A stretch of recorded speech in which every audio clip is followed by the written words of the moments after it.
Nous allons commencer par le royaume de Bride, le royaume le plus au sud du Vieux Monde, aussi appelé la Porte du Sud.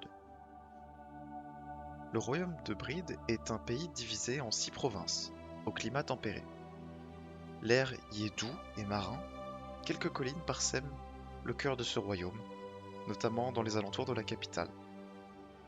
Le reste du pays est majoritairement composé de forêts de feuillus, abritant des communautés d'elfes sylvains, mais également de prairies et de champs, permettant au royaume de Bride d'être une puissance agricole, notamment avec des champs de blé et de vignes. Le royaume de Bride s'est détaché de l'ancien empire arcante depuis près de 200 ans.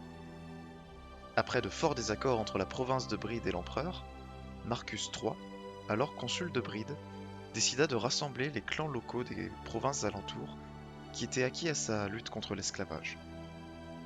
Ainsi, les 6 provinces qui formaient la Porte du Sud, l'un des plus grands passages pour le commerce et le trafic d'esclaves de l'Empire, venaient de se rebeller.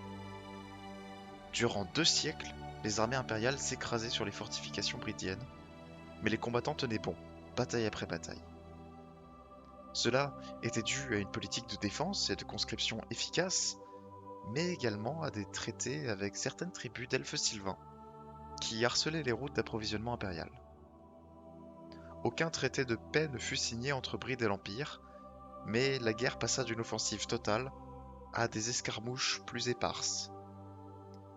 Le royaume de Bride est toujours en guerre avec l'Empire arcante, et la frontière entre ces deux royaumes est toujours très dangereuse pour tout voyageur mal accompagné. Cependant, les Bridiens sont toujours fiers d'être en capacité de repousser les légions impériales. Et leur nouvelle reine, Maria II de Bride, est une combattante et stratège hors pair qui n'a rien à envier à ses ancêtres. Les 6 clans qui forment le royaume de Bride se réunissent environ tous les ans pour décider des chantiers à mettre en place dans le pays. Chaque clan a le même pouvoir que les autres et la décision est collégiale. Les différents chefs de clan voient en Maria II une figure forte pour mener les Bridiens lors de ces temps sombres.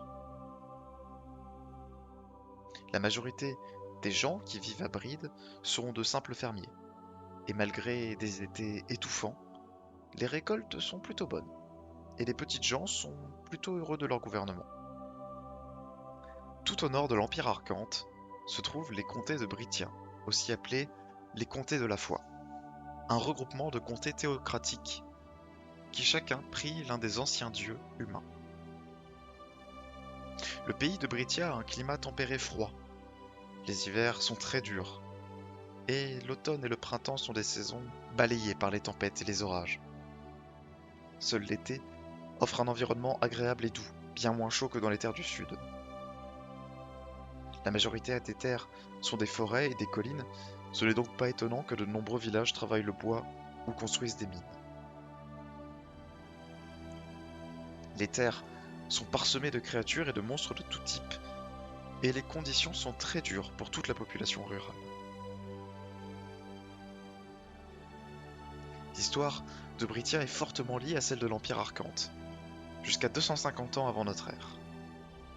Car Brytia était la puissance minière et arboricole de l'Empire, et ses dirigeants étaient totalement dévoués à la cause de l'empereur. La fracture a opéré lors de la crise du dieu empereur. Les dirigeants des ordres religieux principaux de l'Empire, refusant une éradication de leur foi, ont rassemblé leurs forces.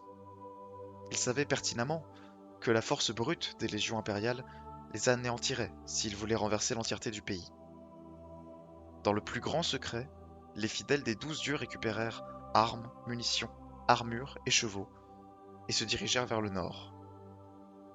Les fanatiques attaquèrent les villages et capitales des provinces du nord impérial, et les renforts du sud étaient en grande difficulté, car, au même moment, de nombreuses insurrections avaient lieu dans toutes les villes de l'Empire. Même si ces insurrections, complotées par les dirigeants des ordres religieux, furent facilement réprimées dans le sang, le dieu empereur fut forcé à l'évidence. Les provinces du nord étaient tombées aux mains des forces religieuses. La guerre continua et continue encore, mais les forces religieuses de Brytia se sont acclimatées et arrivent à repousser les forces impériales avec l'aide des habitants désormais complètement acquis à leur cause. Les 12 églises se répartirent le territoire selon leur bon vouloir, et d'un commun accord, les 12 comtés de Brytia naquirent alors. Les rancunes entre les dieux se manifestent par des conflits entre les comtés et leurs ordres. Mais les 12 comtés savent quand s'entendre pour affronter une menace plus grande. Il y a 45 ans a eu lieu l'avènement des rebelles de Vicar. 5 des 11 comtés lancèrent une croisade contre le comté de Mor, déclaré comme hérétique. Ainsi, Azarae, déesse de la rédemption, Morrigan, déesse de la guerre, Tyr, dieu des secrets et de la trahison, Aménor, dieu des marins et de l'océan, et Éphine, déesse de la loi, lancèrent leurs ordres pour reprendre le pouvoir sur la région de Vicar, détenue par l'église de Mor. Les 11 autres comtés continuent de rester unis, du moins tant que leurs dieux ne les mêleront pas dans leurs querelles intestines. Chacun des 11 comtés restants est gouverné et maîtrisé par l'église qui le détient. Ainsi, il n'y a pas de gouvernement type en Brytia.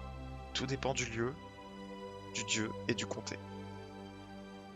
Les décisions du pays entier se font par l'assemblée des 11 dirigeants des ordres religieux. Chaque comté a des règles et des lois différentes, basées sur les préceptes de l'ordre au pouvoir.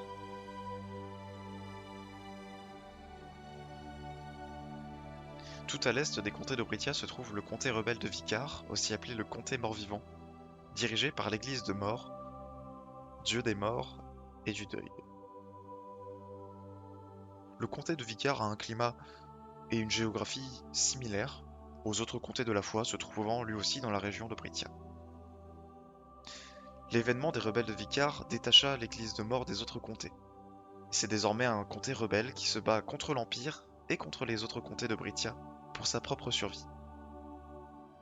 Lors de la guerre des Trois Royaumes, lorsque les comtés de Brytia ont rejoint les forces humaines, Vicar n'a pas rejoint les autres comtés, Mor décidant qu'il aurait assez de travail sans se mêler du conflit.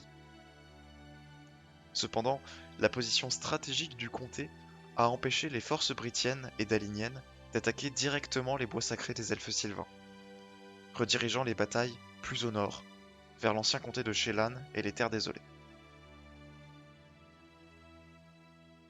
Ce comté est régi par l'église de Mor. Ainsi, la majorité des habitants ont une vie normale, travaillant dans les bois, les champs ou les mines. Les habitants qui s'occupent des cimetières sont directement payés par l'ordre des fanatiques et s'occupent de donner une sépulture décente à toute personne venant à mourir sur ces terres. De nombreux fanatiques parcourent le pays, servant à la fois de milices et de récolteurs de cadavres, qu'ils enterrent au cimetière le plus proche. Dans les villes, les gardes des cimetières sont considérés comme des intouchables, et quiconque interfère dans un cimetière ou pille une tombe est condamné à rejoindre les morts qu'il a dérangés. La politique du pays est dirigée par un fanatique nommé l'architecte des morts, conseillé par les apaiseurs, qui ne sont autres que les commandants des différentes milices qui servent le dieu de la mort.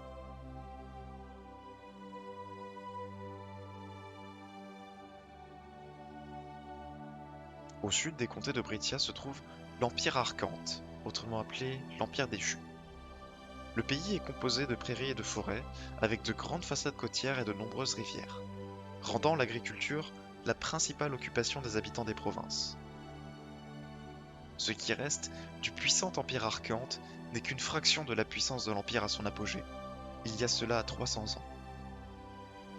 L'Empire était un conglomérat de provinces dirigé par la famille Arcante, s'étendant sur toute la mer arcanienne et au-delà. L'Empire s'étendait jusqu'aux terres des peaux vertes à l'est et jusqu'aux terres des barbares au nord. Leurs alliances avec les elfes sylvains et les nains leur présupposèrent un navire plus qu'exceptionnel. Cependant, une série de désastres politiques ont réduit leur influence et, décennie après décennie, la famille impériale perdait des provinces. Désormais, l'empereur essaie de recouvrer son empire perdu. Et c'est donc Julius III de la maison Arcante qui s'occupe désormais de mater les rébellions naissantes dans l'Empire et se préparer à la guerre, toujours d'actualité, contre le royaume de Bride et les comtés de Brytia.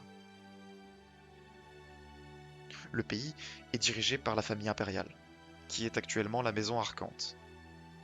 Cette maison dirige toutes les décisions de l'Empire, plaçant avec soin les consuls des différentes provinces sous leur tutelle, en leur laissant assez d'espace pour éviter une rébellion ouverte, mais en serrant assez la laisse pour les garder fidèles au fils Arcante.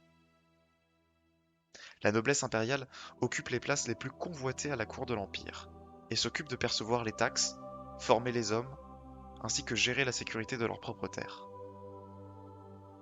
La plèbe, elle, n'a aucun pouvoir pour influencer les décisions, et est très souvent apte à suivre un consul, leur promettant plus de liberté et moins d'impôts, qui écrase les familles pauvres de l'Empire. La société arcante est basée sur un principe de maître et d'esclave, ces derniers n'ayant aucun droit et effectuant toutes les tâches les plus ingrates que leur maître leur fournit.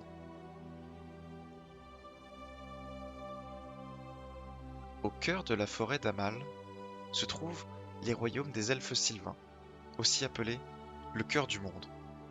Ces royaumes se sont fondés autour de l'arbre-mère, qui sert à la fois de repère religieux pour les elfes sylvains, mais également de capitale.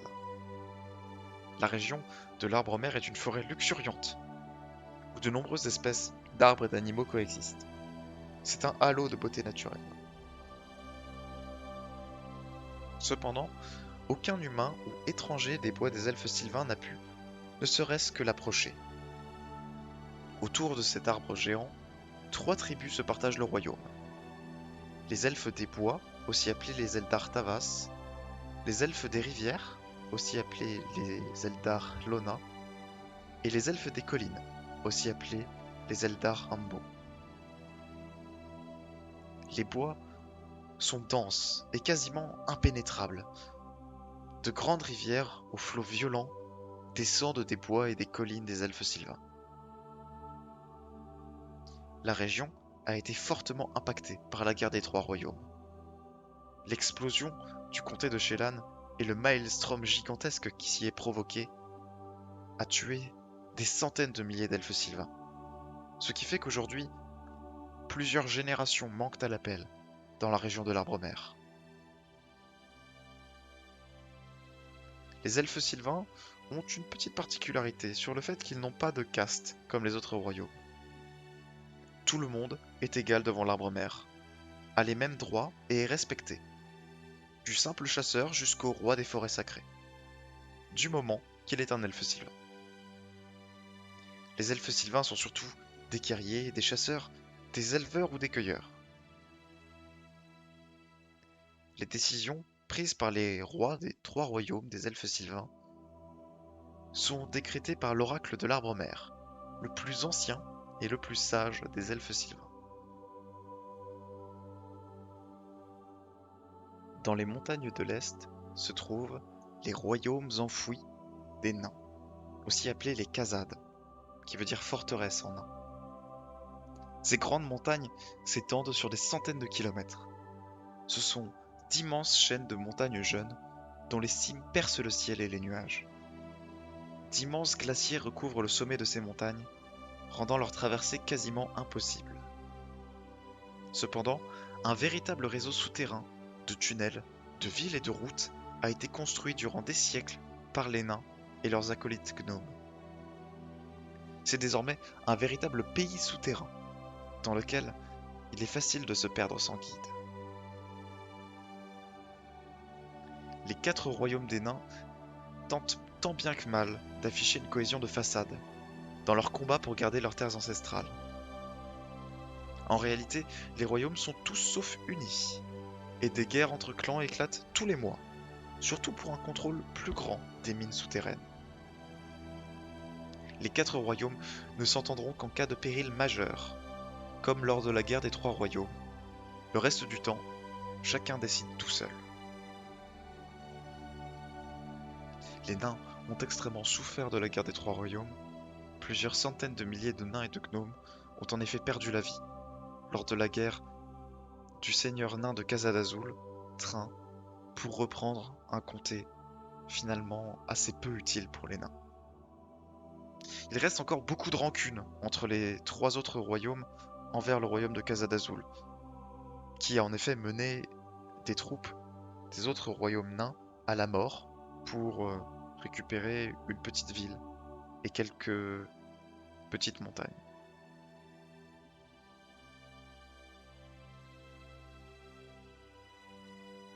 À l'est de l'Empire Arcante et de la forêt d'Amal se trouvent les cités-États d'Elandia.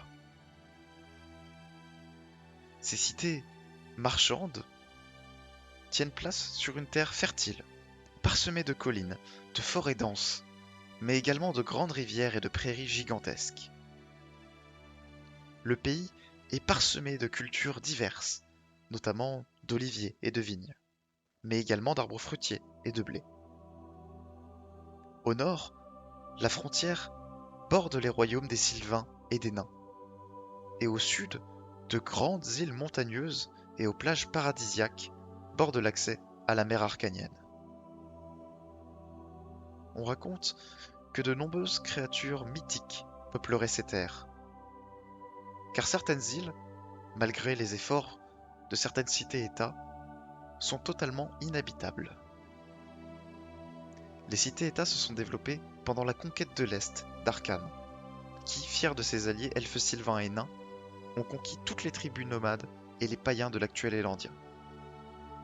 Cependant, lors de la conquête, seules quelques villes furent créées par Arcane, les actuelles cités-États. Car l'empereur ne voulait pas conquérir entièrement les collines et les montagnes remplies de monstres. Il voulait seulement fortifier quelques bases pour aider l'invasion de l'Est et la guerre contre les peaux vertes. En 222 après Arcane, l'Empire décide de donner l'autonomie aux cités-États, car décidant de porter son regard vers les terres du Sud. Depuis, les cités-États sont pour la plupart neutres et ne participent pas aux guerres des pays alentours. Ils commercent cependant entre eux et avec de nombreux autres pays, même si quelques querelles entre des cités-États finissent par éclater et déclenchent des guerres intestines. Chaque cité-État des provinces d'Elandia a une totale autonomie par rapport à l'Empire, même si certaines ont gardé des relations privilégiées. La loi est décidée et appliquée de manière indépendante par chacune des cités-États.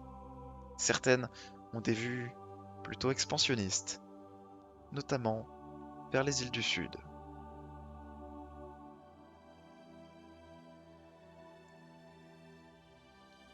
À l'est des terres d'Elandia se trouvent les plaines émeraudes, aussi appelées les terres sauvages ou les terres vertes.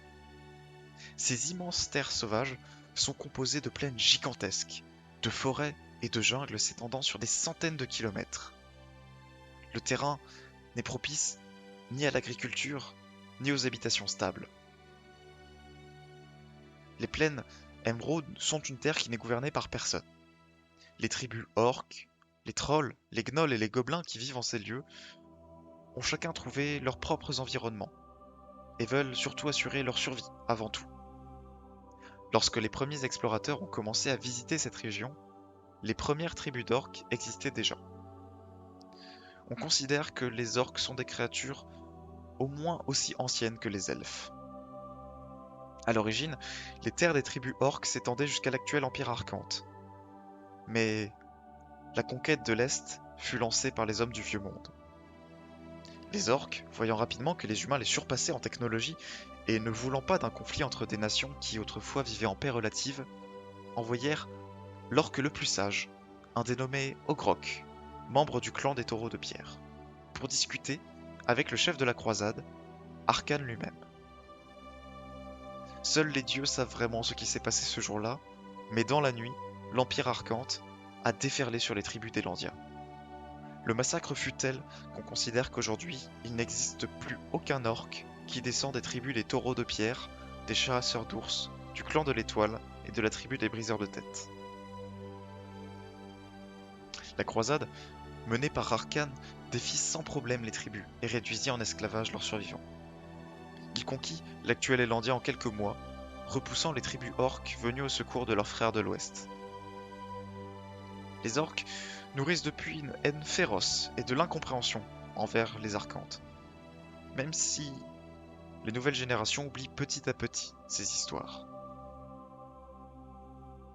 Le pays et ses terres sauvages ne possèdent pas de dirigeants à proprement parler.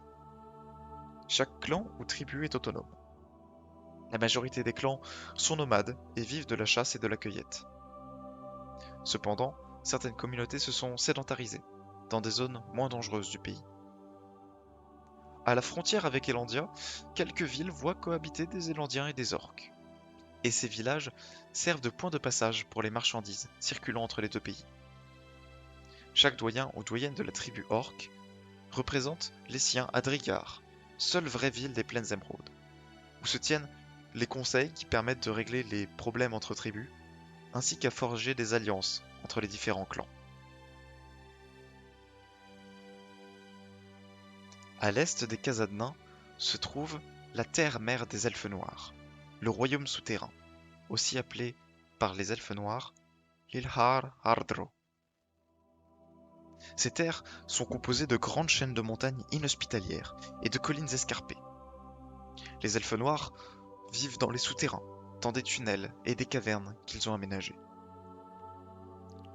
L'histoire de ce royaume est une lutte pour survivre dans les souterrains. Les Elfes Noirs ont combattu des créatures étranges durant des siècles pour sécuriser leur royaume, qu'ils doivent désormais défendre contre des invasions de géants venant des plaines émeraudes et de dragons descendant du bord du monde. Les Elfes Noirs sont plutôt conservateurs et isolationnistes, mais les jeunes préfèrent partir explorer le monde.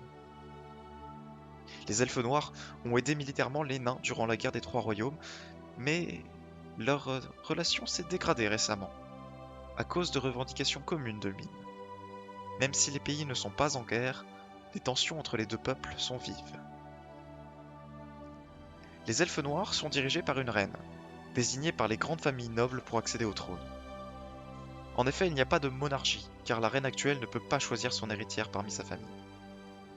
De nombreuses maisons dirigent les activités du royaume, qui est assez fermé au commerce, à part en des individus auxquels ils ont extrêmement confiance. Autrefois appelé les terres de l'explorateur, le royaume de Dalinia est une véritable toundra qui mène vers le Grand Nord. Les terres sont en effet recouvertes d'un froid glacial qui s'abat chaque hiver sur ces terres composées d'immenses forêts de pins et de collines impressionnantes. L'été y est cependant légèrement doux et permet l'élevage, la grande façade maritime aidant au commerce avec les autres puissances. Le royaume s'est fondé pendant que l'Empire s'étendait au sud. Certaines légions furent envoyées au nord dans le seul but de renforcer les positions et de lutter contre les tribus barbares qui saccageaient les anciennes terres de l'explorateur. Prenant position le long de la rivière, et fort d'une alliance avec les tribus borémiennes, le général Dalin fit construire de nombreuses petites forteresses pour défendre les terres froides nouvellement acquises. Quelques années plus tard, fort de sa position éloignée du reste de l'Empire et s'autoproclamant roi des terres sauvages, Dalin savait que personne ne viendrait réclamer ses terres.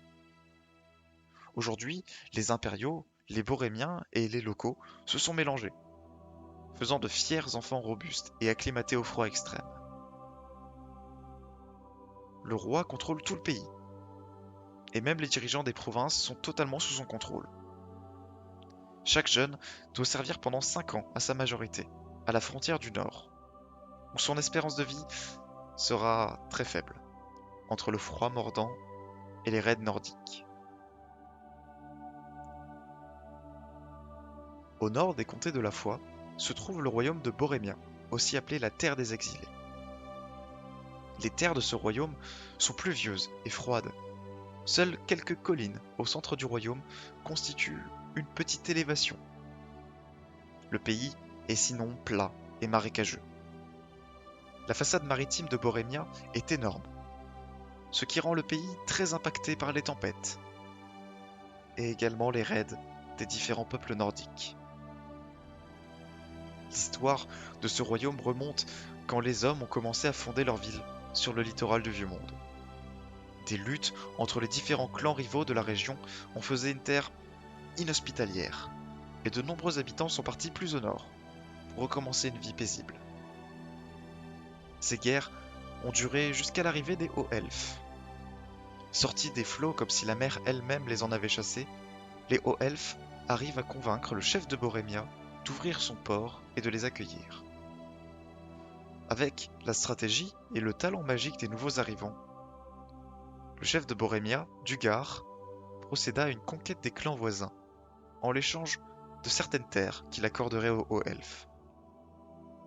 C'est ainsi que la province actuelle de Kaelenor revient aux hauts elfes et qu'ils contrôlent environ un tiers du royaume.